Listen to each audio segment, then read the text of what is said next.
আজকে আমরা এমন হয়ে গেছি, কারো ভালো কেউ দেখতে পারে নাই, কারো ভালো কেউ দেখতে পারে নাই।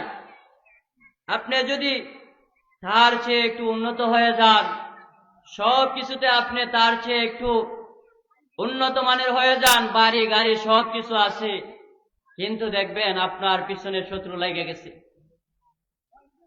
আপনার পিছনে শত্রু লেগে গেছে। সে হিংসায় মরে যাচ্ছে, হিংসায় পুরে সারকার হয়ে যাচ্ছে। কারণ আপনি যে তার চেয়ে সুখে আছেন, ভালো আছেন। হিংসা এমন একটি জিনিস,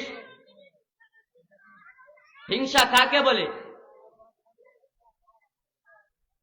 অন্যের সুখ দেখে নিজের মনে অসুখ হওয়ার নাম হচ্ছে হিংসা।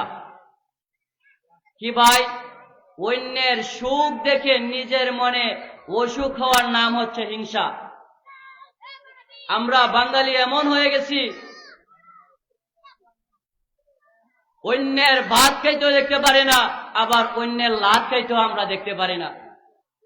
কেউ যদি উপরে উঠতে চায়, তাকে কিভাবে দমন করা যায়, নিচে নামায় রাখা যায়, সেই চিন্তা ফিকির আপনি আমি করি। কিন্তু এলাকার সন্তান কিভাবে উপরে উঠবে, ওইটা এলাকার মুরব্বীদের মাথার মধ্যে থাকতে হবে যে আমার এলাকার সন্তান মাদ্রাসায় পড়ে, ঢাকা পড়ে, বিভিন্ন ভার্সিটিতে পড়ে, মাদ্রাসায় পড়ে, সেই উৎসাহ দিবে। এলাকার মুরব্বীরা তাকে সম্মান করবে, তারা শ্রদ্ধা করবে, স্নেহ করবে। এটা হচ্ছে মূল মাকসাদ। কিন্তু না, আমরা হয়ে গেছি বিপরীতমুখী।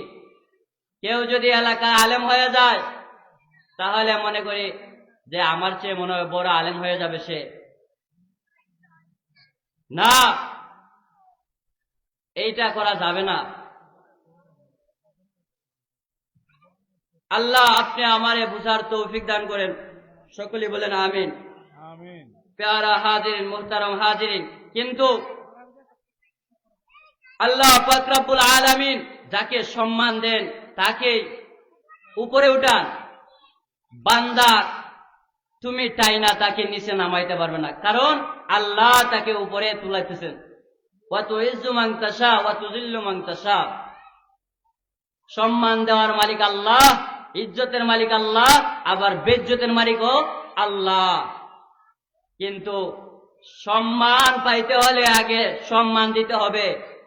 যদি কিছু পাইতে হয় তাহলে আগে কিছু দিতে হবে, না হলে এইটা বুকামি না দিয়া পাওয়ার আশা করে